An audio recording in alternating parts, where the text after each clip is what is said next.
Hapon nga, hindi ngayon, ay pinabili ko yung anak ko ng tuyo. Bigla kasi ako nag-crave sa tuyo. Ang tagal-tagal ko na rin hindi nakakatikim nito. At grabe, nagulat ako sa presyo niya. 4 na piraso ay 20 pesos na. Grabe, 5 piso na isang tuyo ngayon. Ang mahal na talaga ng mga bilihin ngayon. Si mura na lang hindi nagmamahal. Kaya ito, pinandalas ko na rin ng luto. At sa pinaglutoan ko na nga ng tusino ko niluto. Sa mahal ng bilihin ngayon, kailangan matipid tayo. Kaya kailangan nating i-reuse yung mga mantika nating ginamit.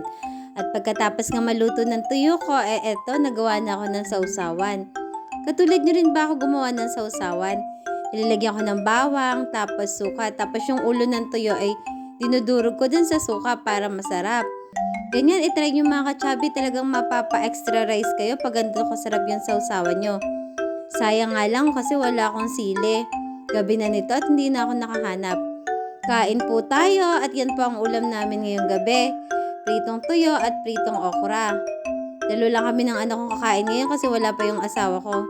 Wala pa rin yung panganay ko kaya yan, kami ng dalo ng anak kong kumakain. Di na nga kami nakapagpakita sa camera kasi itong anak ko napaka-camera shy, ayaw na ayaw magpa-video. Kaya itong mga kamay na lang namin ang nakikita. Kamay ko lang pala. Napa-extra rice nga ako dyan sa sobrang sarap ng tuyo at na-miss ko talaga pati yung pritong okra. Obvious naman po na ang sarap ng kain ko kasi simut sarap talaga. Yun lang po. Thank you for watching. Follow for more. God bless!